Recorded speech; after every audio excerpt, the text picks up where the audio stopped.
in this morning and I was wondering, should I take my coat or not? Right decision, good. Let me thank Anthony and Leslie Kao for singing the national anthem. Let me thank the Sean Michael Dargan Band.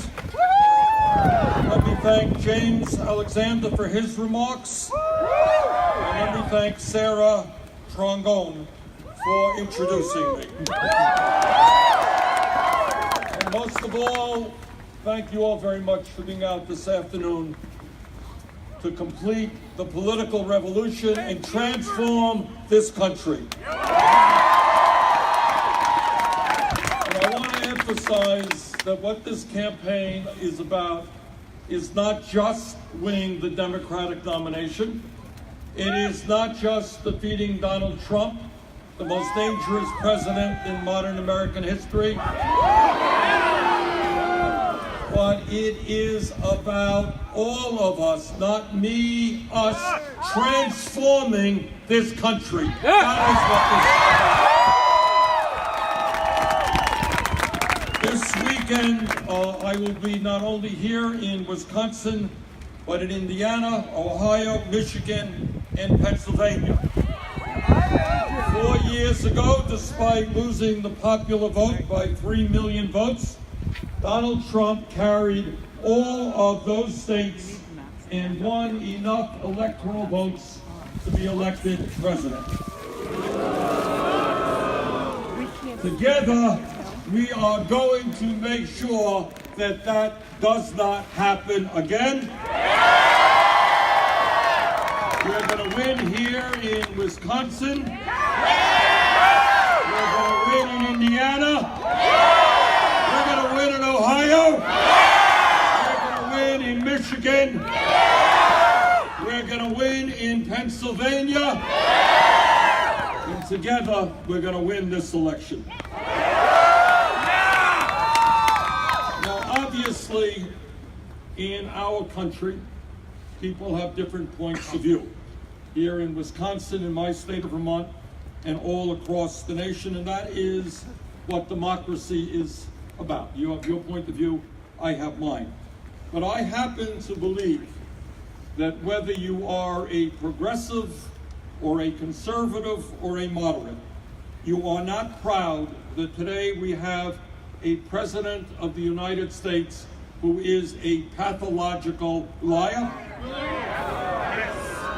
And I have talked to many conservatives who hold that view. The President of the United States becomes in many ways a model for the children of this country, and there are very few people who are proud that we have a leader today who lies all of the time.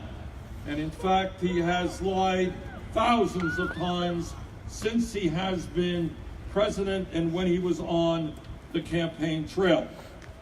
And of all of the lies, little and small, that he has told, the biggest lie of all was when he said during the campaign that he was going to defend the interests of the working class of our country, and that he was going to take on the powerful special interest to do that. What a monstrous lie that was. And let me give you just a few examples. As many of you recall, here in Wisconsin and all across the country, Trump told the American people that he would provide health care to everybody. Remember that? As president, Trump did exactly the opposite. Today, under the Trump administration, 7 million people have already lost their health insurance, and even more frighteningly, Trump vigorously supported an effort to repeal the Affordable Care Act and throw 32 million Americans off the health care they currently have. And I say to Donald Trump, trying to throw 32 million Americans off their health insurance is not defending the working class of this country. During his campaign, as many of you will recall, Donald Trump said, hey, I'm a different type of Republican. I'm not going to cut Medicare. I'm not going to cut Medicaid. I'm not going to cut Social Security. People like Paul Ryan would do that. Not me. I won't do it. But I want all of you to know, and I want the people of Wisconsin to know, that Trump's budget that he brought forth in March would cut Medicaid by $1.5 trillion, cut Medicare by $845 billion, and the last two budgets he brought forth would make cuts in Social Security as well. All of you know that Medicaid covers 2/3 of the nursing home care costs in this country. So I want you to think about the families in Wisconsin, in Vermont, and around the nation who have moms or dads dealing with Alzheimer's who are now in a nursing home. When you cut $1.5 trillion from Medicaid, I don't know what happens to those people or what happens to the families who are trying to take care of them. Cutting $1.5 trillion from Medicaid and over $800 billion from Medicare is not supporting the working families of this country. Trump promised when he ran for office here in Wisconsin, all over the country, that he promised the American people that the rich will not be gaining at all under his tax plan. Remember that one? Well, shock of all shock, that turned out to be a major lie. Turns out that over a 10-year period, 83% of all of the tax breaks went to the top 1%. And the result of that is that today we have corporations like Amazon. Anyone know how much Amazon paid in federal income taxes? Now, how insane is that you have a widely profitable corporation owned by the wealthiest guy in America not paying a nickel in federal income taxes? And that's true for General Motors, Chevron, IBM, Eli Lilly, and many, many other corporations. Trump's tax proposals did not benefit working families. They benefited the wealthy and large corporations. During his campaign, Trump promised the American people that he would substantially reduce the trade deficit and prevent the outsourcing of American jobs. But since Trump has been in the White House, the trade deficit has gone up by $120 billion. And his own Labor Department certified that 185,000 American jobs have been shipped overseas under his watch. During his campaign, and I remember the ad that he ran, it was really a very good ad. He said, I, Donald Trump, we're going to stand up to Wall Street. Remember that? Oh, yeah. And we're going to reinstate the Glass-Steagall Act. Well, Trump has certainly stood up to Wall Street by signing legislation to deregulate Wall Street and provide large financial institutions with a massive, massive tax cut. He didn't stand up to Wall Street. He did the bidding of the large Wall Street banks. Trump's tax plan increased bank profits by nearly $29 billion. Donald Trump, you didn't stand up to Wall Street. You let your billionaire friends get away with murder. And that's just some of the lies that Trump told the American people. And I can understand why people voted for Trump based on what he said. And the reason for that is that in Wisconsin and all over this country, there are a lot of people who are hurting. There is a lot of pain out there. People are working 2 or 3 jobs. They're worried about their kids. They can't afford health care, can't afford to send their kids to college. And Trump said, the political establishment is not listening to you. I will listen to you. Well, the truth is that for too long, the political establishment in Congress did not listen to the needs of working families. Unfortunately, Trump lied when he said that he would listen to their pain. So our job in this campaign is to reach out to working families who are hurting and to work with them to finally create a government and an economy that works for all of us and not just the 1%.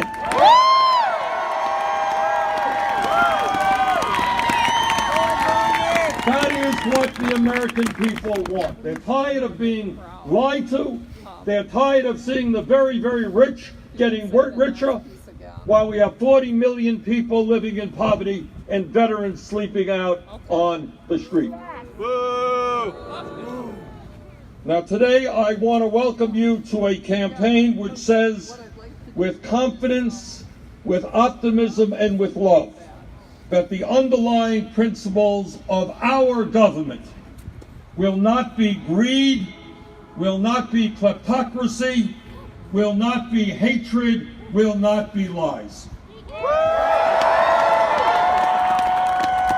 The underlying principles of our government will not be racism, will not be sexism, will not be homophobia, will not be xenophobia, will not be religious bigotry. Those are ugly anti-American sentiments, and together we are going to end all of that. The principles of our government will be based on a time-honored American belief in justice. Economic justice, social justice, racial justice, and environmental justice.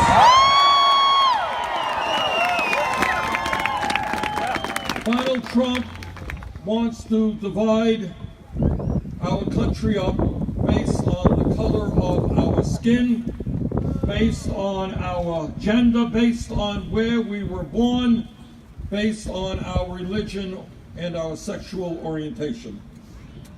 What we are going to do and what the American people want is exactly the opposite. We are going to bring our people together. Black and white, Latino, Native American and Asian American, gay and straight, native born and immigrant, men and women. That is what this campaign is about. It is bringing people together around an agenda that works for all of us. And when I talk about justice, let me tell you very exactly, very specifically what it means.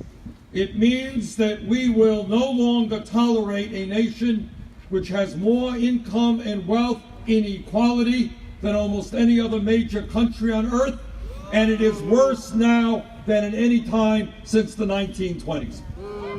Now, I know that not a lot of people talk about it in Congress, and the media doesn't talk about it. But we will not accept a situation in which the three wealthiest families in America own more wealth than the bottom half of the United States. Where 20% of our children are living in poverty, 30 million Americans have no health insurance, and yet 49% of all new income goes to the top 1%. That is not the America we want to see. Justice means that we will no longer see half of the people in our country live paycheck to paycheck. Half of the people. You know what that means, living paycheck to paycheck? It means that if your car breaks down, you can't get to work. And if you can't get to work, you get fired. And if you get fired, you can't take care of your kids. It means that you stay up nights worrying. that your mom or your kid will not get sick and end up in the hospital because you cannot afford to pay the hospital bills. In the wealthiest nation in the history of the world, half of our people should not be forced to live paycheck to paycheck. And when we talk about justice, we end the absurdity of CEOs of major corporations earning 300 times what their workers are making. And when we talk about justice, we end the situation in which 25 hedge fund managers on Wall Street make double the amount of money of all of the kindergarten teachers in this country, 140,000 teachers. Can you believe that? 25 hedge fund managers. And when we talk about ending injustice in this country, we are talking about ending the racial injustice that currently exists. At a time of overall massive levels of inequality and disparity, the situation is clearly much worse for black families. It is not acceptable to me or to you that African American families own 1/10 of the wealth of white families, that infant mortality rates within the African American community is 2.5 times that in white communities. So when we talk about justice, we are talking about ending institutional racism in all of its form all over this country.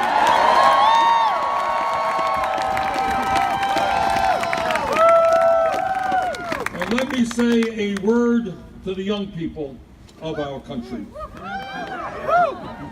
At a time when we have experienced an explosion in technology and a huge increase in worker productivity, we will no longer accept a situation in which, for the first time in the modern history of our country, the younger generation, if we don't turn it around, will have a lower standard of living than their parents. The younger people are leaving school deeply in debt. They can't find affordable housing. They have less social mobility. Now, I've got 4 kids and 7 beautiful grandchildren.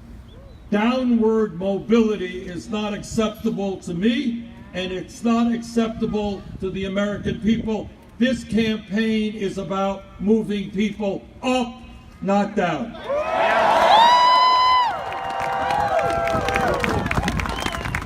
But it is not just a fight for economic justice that we are waging.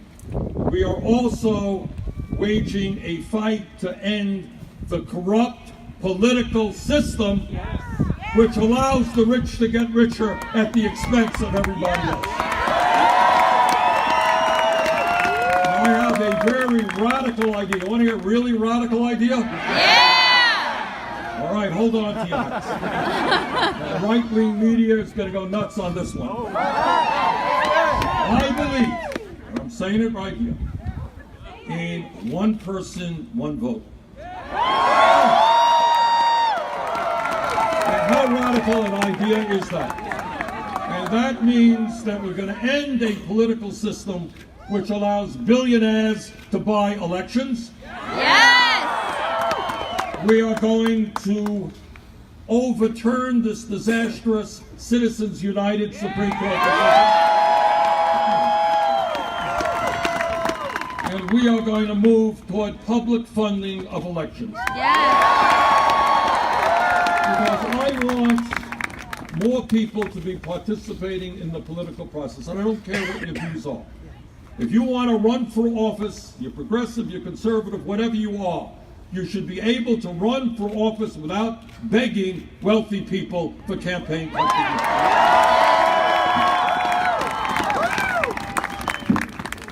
And I want to say another word about democracy. I have run for office in the state of Vermont on many occasions. Sometimes I've lost, more often I've won. But I can tell you from the bottom of my heart it has never, ever occurred to me, nor do I think the vast majority of candidates in this country, to figure out a way about how we could keep people from voting who might be voting against us. So I say to those cowardly Republican governors who are working overtime to suppress the vote, to make it harder for people of color or poor people or young people to vote, what I say to them, if they are afraid to participate in free, fair, and open elections, they should get the hell out of politics and get another job.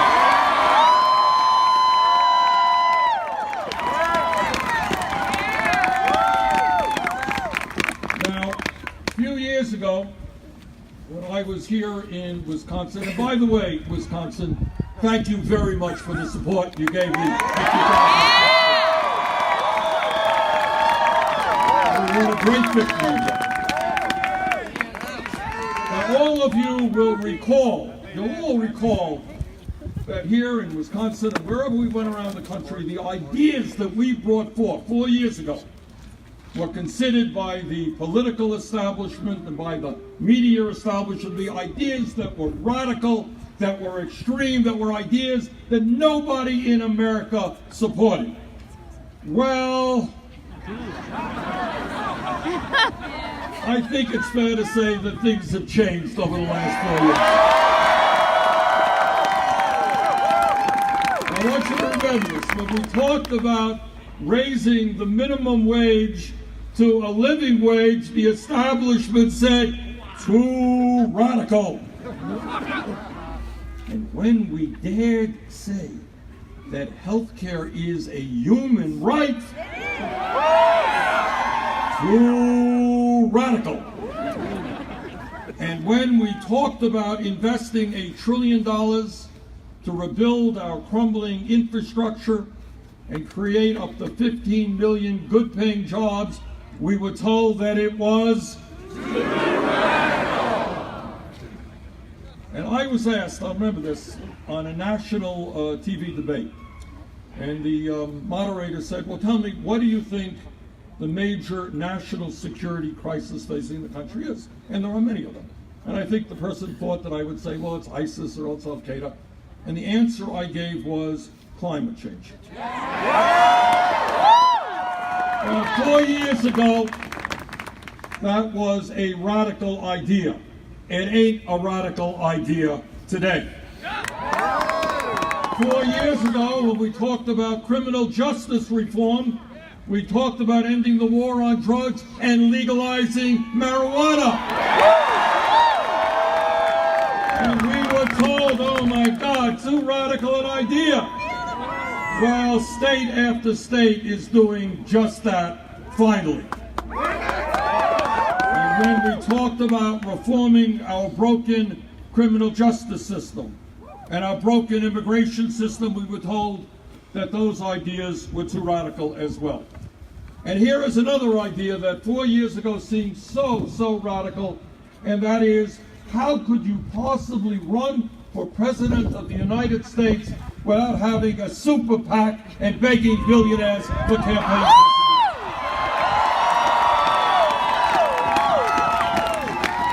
And here is one more idea which does not appear quite so radical today. 4 years ago, we talked about ending the power of superdelegates at the Democratic National Convention. Well, a funny thing happened over the 4 years.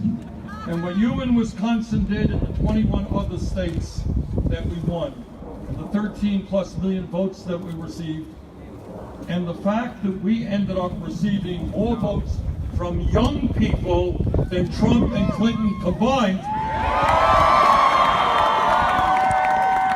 what all of that showed is that those ideas were not radical ideas. They were common sense American ideas that the American people supported. And today, 4 years later, those very ideas are supported by Democratic candidates from school board the President of the United States. In other words, we have made real progress in transforming the political debate in America. People now understand that those ideas are not radical, but those ideas are exactly what we need in our country. Let me tell you today exactly what the agenda is that I am running on for president. So today we say as straightforwardly as we can to the private health insurance companies that whether you like it or not, we are going to end the international embarrassment of the United States being the only major country on earth that does not guarantee health care to all people as a right.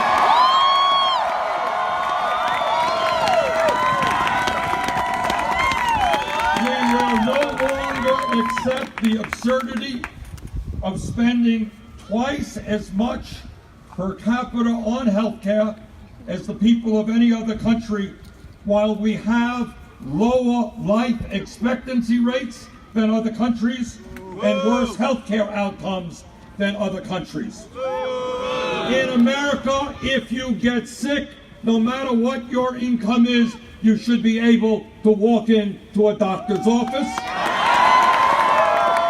In America, if God forbid you end up in a hospital, you should not have to worry about going bankrupt. So yes, we are going to take on the hundreds of millions of dollars spent by the healthcare industry, and we will pass a Medicare for all single-payer program.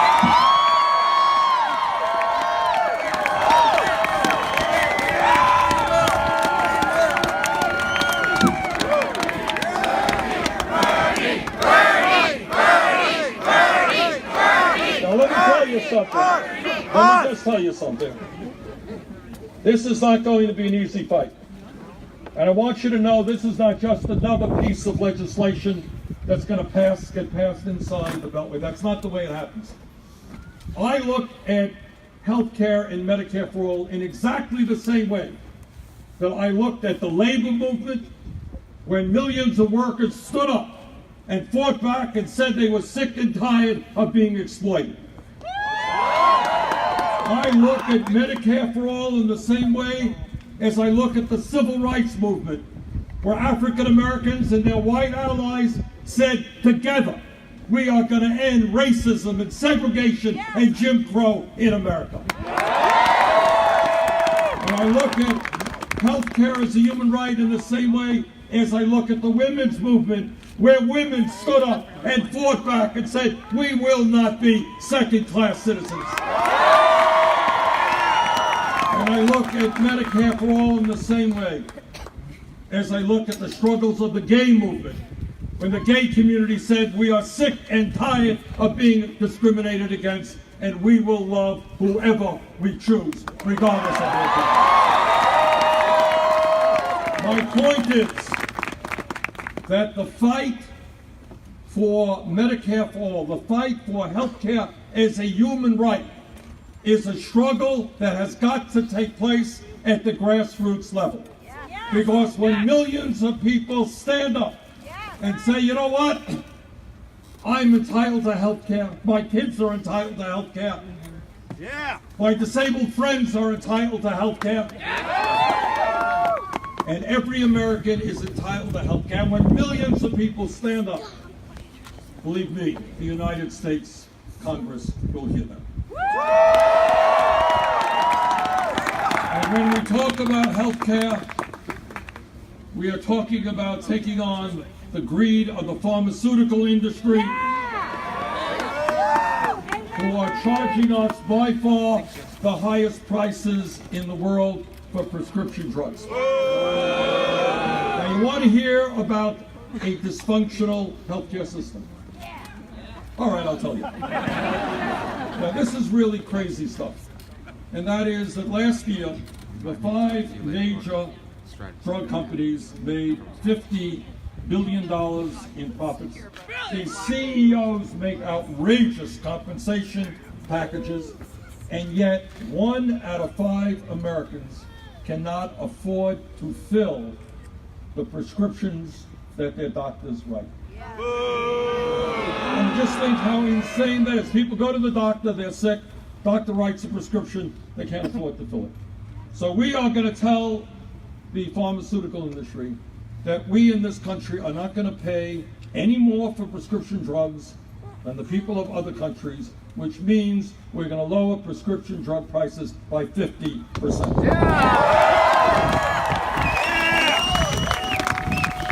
Today we say to Walmart and we say to McDonald's and other low-wage employers, pay your workers a living wage. People cannot make it on $8, $9, $10 an hour. In America, if you work 40 hours a week, you should not be living in poverty. And I'm proud that together we have pressured Amazon and Disney to raise their minimum wage to $15 an hour. And 6 states in the United States have already passed legislation for a $15 an hour minimum wage. And a few weeks ago, the United States House of Representatives Education and Labor Committee reported out legislation to raise the federal minimum wage to $15 an hour.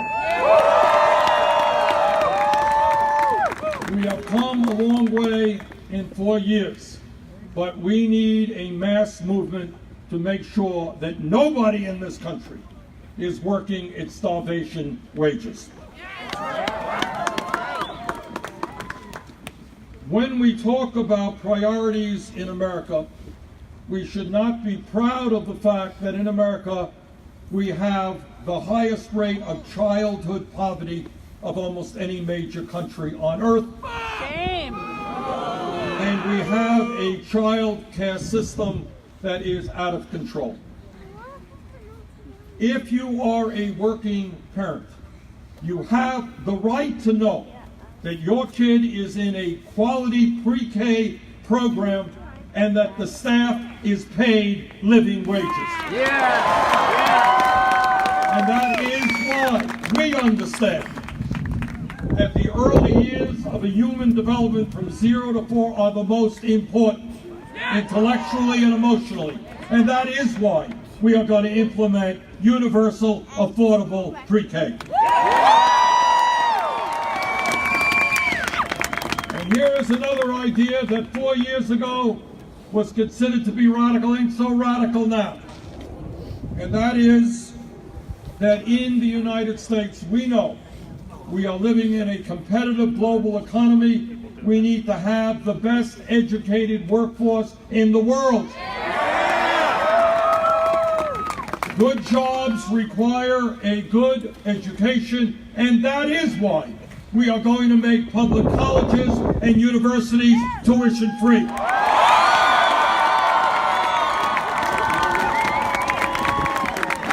How many of you are dealing with student debt? All right, together we are going to substantially lower student debt. Here in Wisconsin, the average student debt is $30,000 for a graduate. That is pretty crazy. If you go to medical school, you go to law school, it's a lot higher than that. So if the United States Congress, in its wisdom, could bail out Wall Street for $1 trillion, you know what I think? I think we could substantially lower student debt in this country.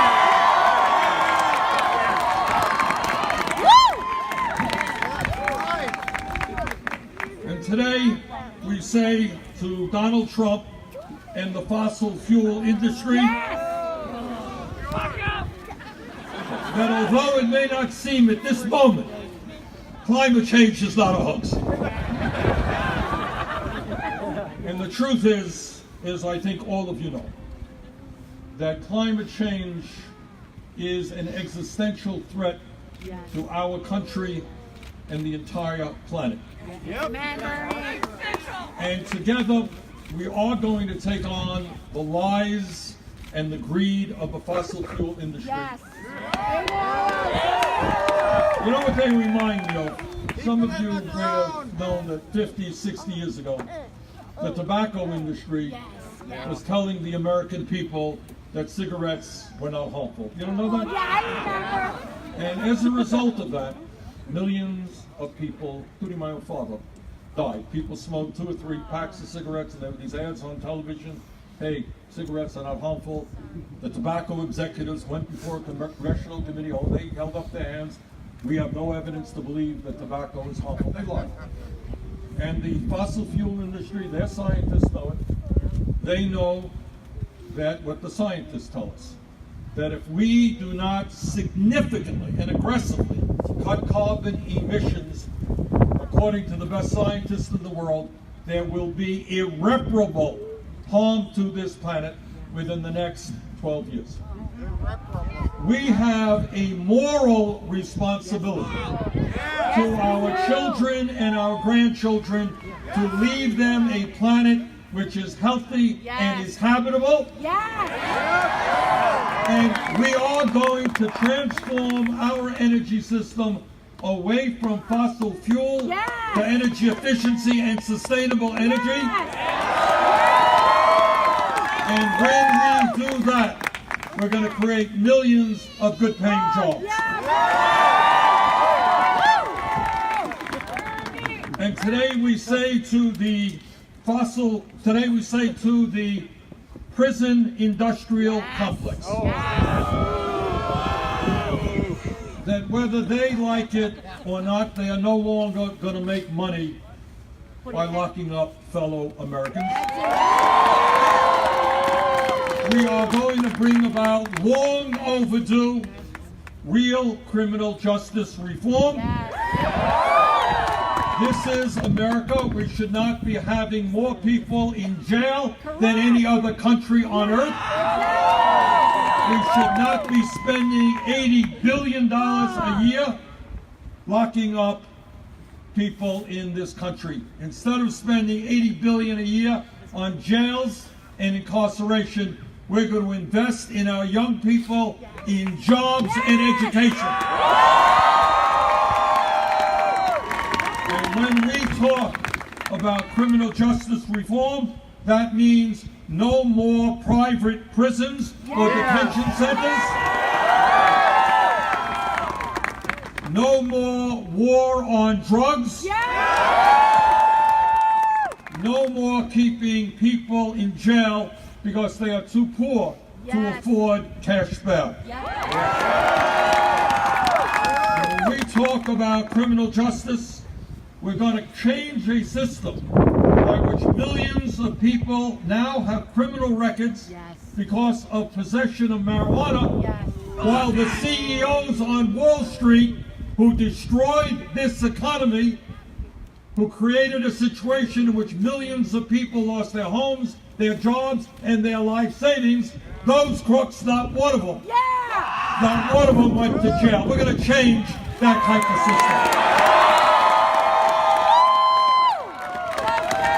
We believe in equal justice under the law.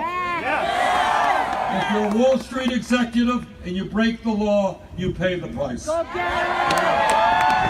Today we say that instead of demonizing the undocumented immigrants in our country, we're going to pass comprehensive immigration reform and a path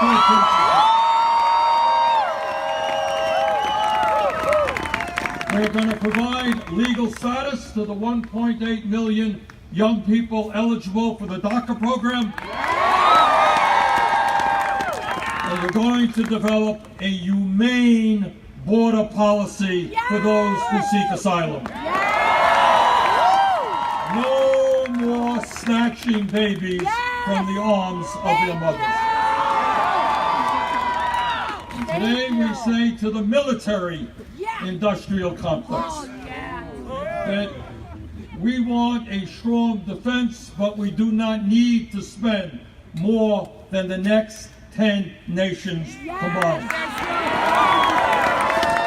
We are going to invest in affordable housing. We're going to invest in public education. We are not going to invest in never-ending wars. By the way,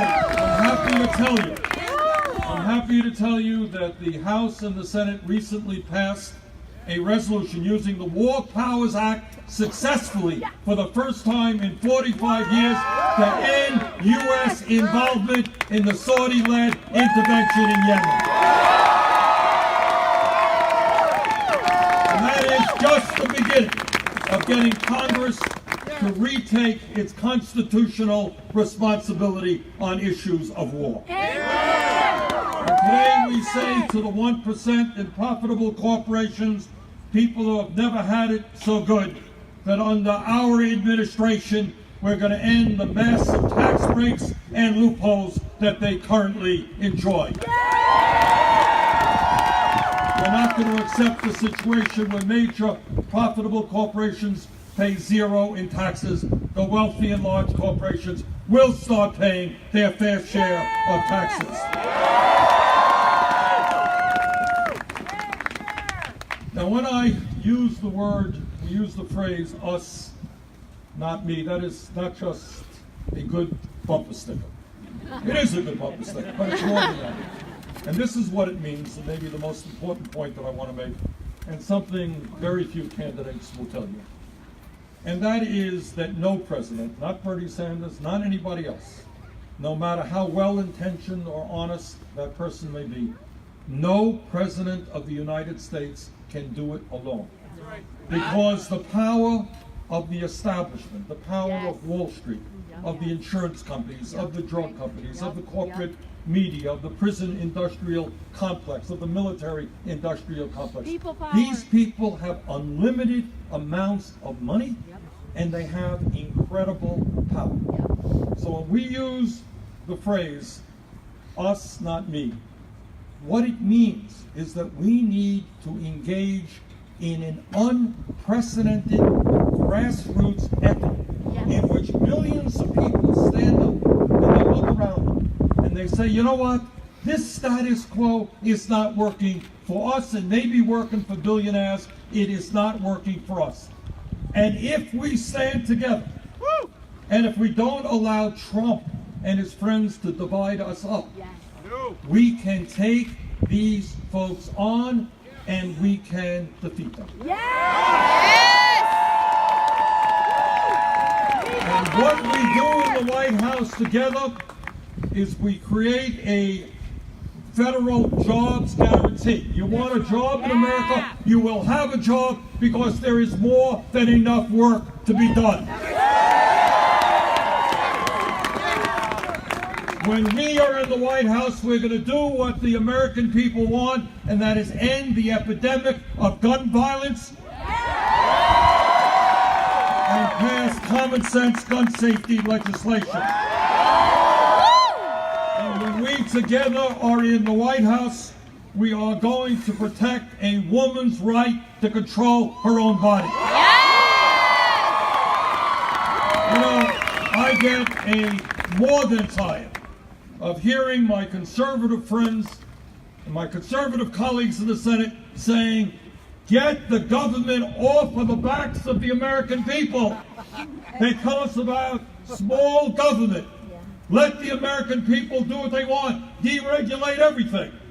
Well, if you believe in small government, if you believe in getting the government out of the lives of the American people, then you must support a woman's right to control her body, not the federal government.